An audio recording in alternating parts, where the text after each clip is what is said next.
Hi everyone, hope you all are doing well. Welcome to another New York Mets franchise mode for Game 20.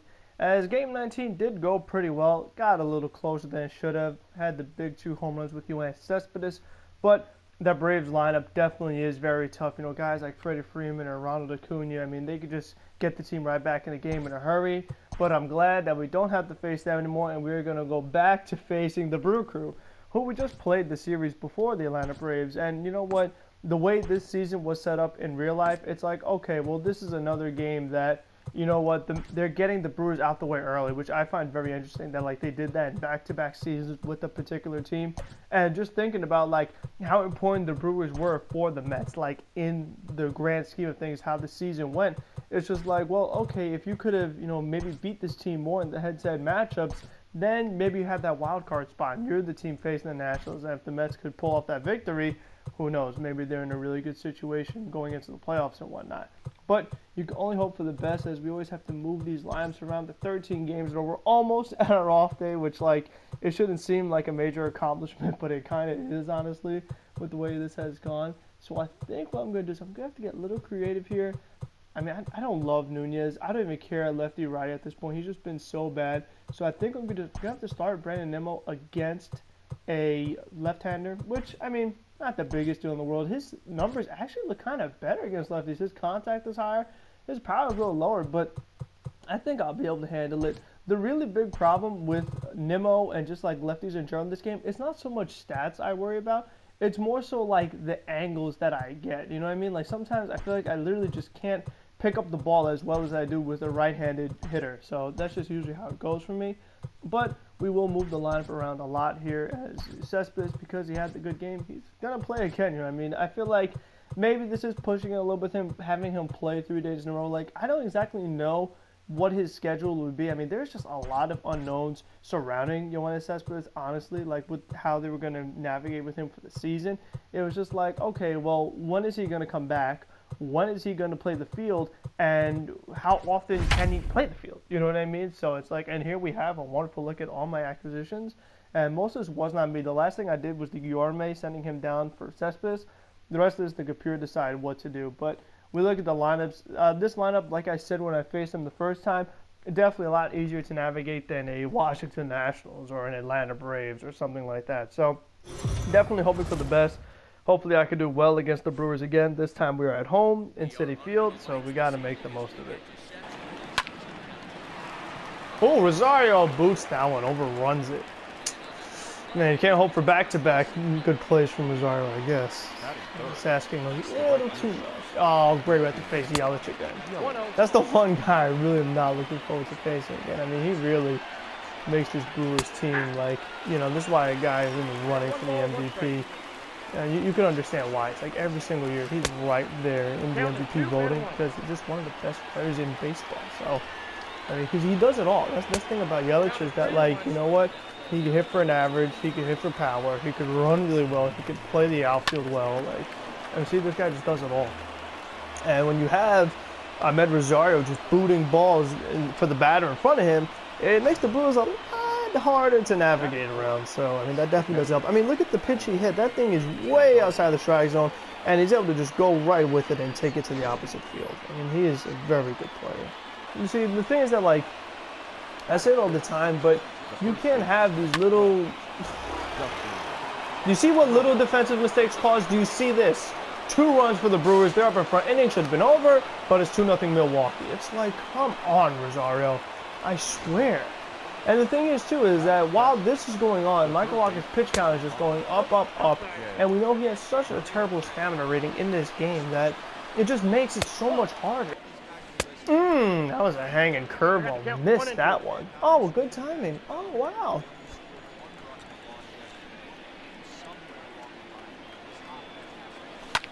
McNeil goes the other way, away from the shift, and that's a double.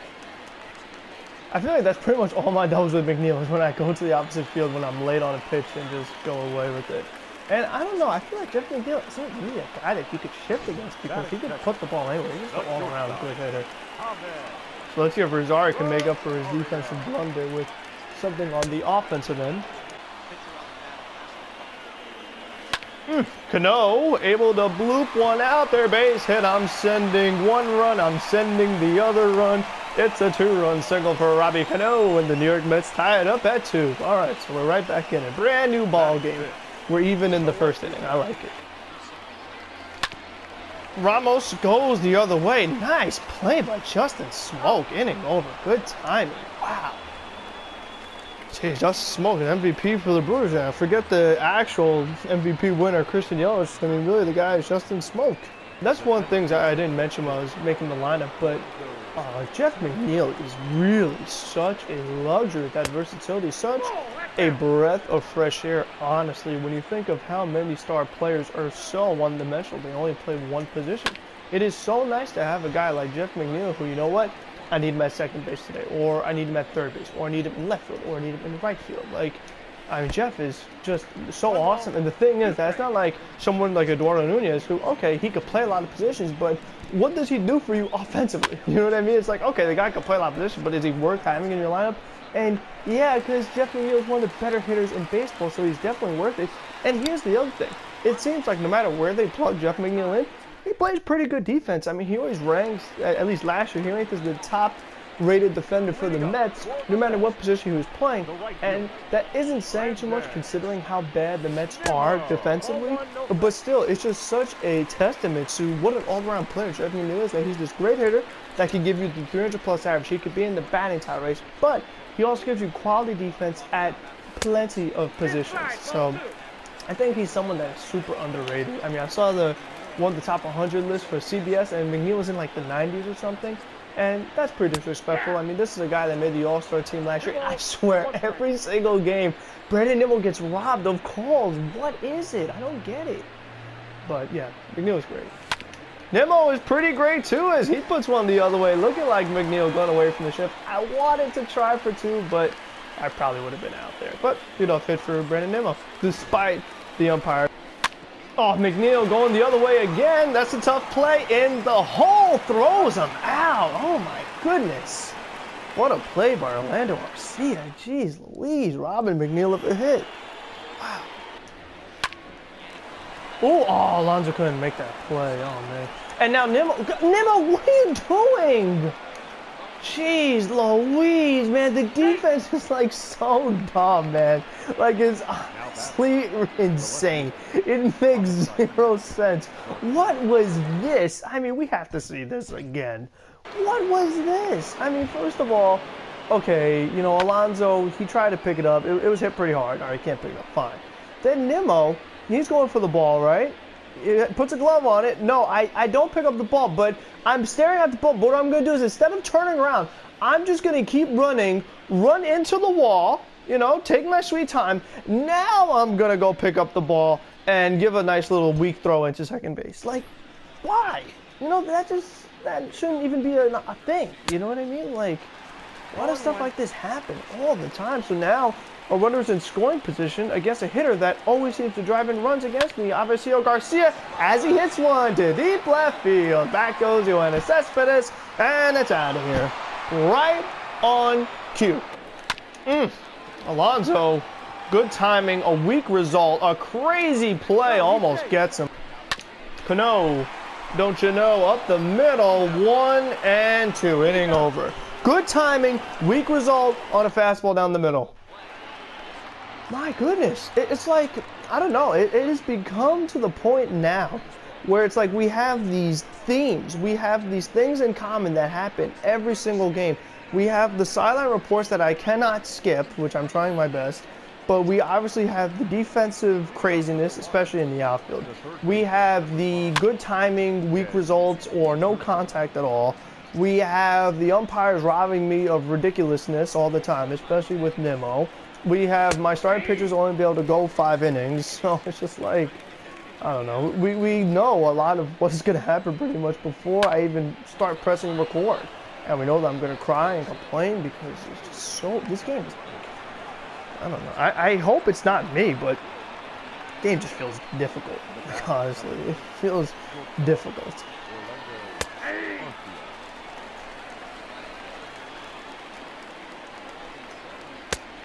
I mean, it's like, it's stuff like this where I feel like I just cannot play online. I mean, like, the computer is hard enough. So, I mean, can you imagine, like, a real person who's actually good at this game? I would get crushed.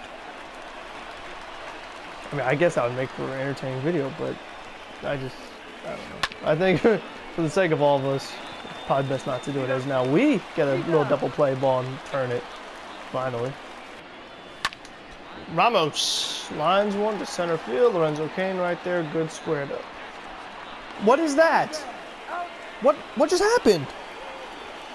What was that? Why did he not move? What is this? What is this? Why?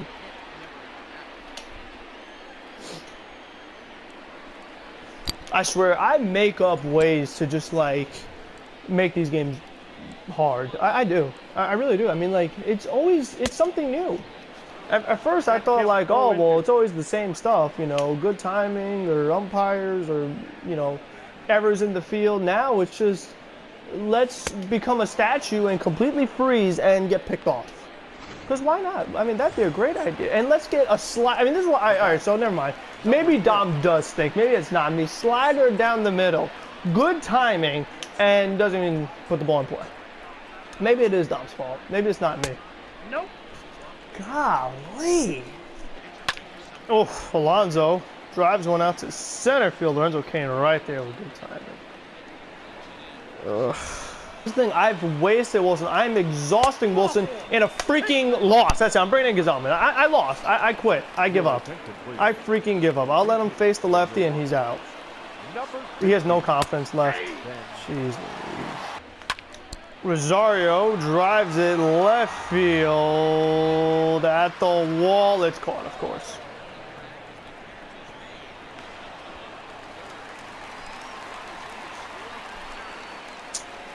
Wouldn't mind not going over the wall. That would have helped. Oh! Good timing! No, man! Slider down the middle. Good timing, Alonso, against this bad pitcher. He can't even hit the ball. My gosh, I mean, I'm down a lot, but this game is not helping me. It really isn't. What do I have to do? Come on. I don't want to walk. I want a two-run homer. And that'll do it. Ball game over. I mean, that's a very fitting close. Me striking out.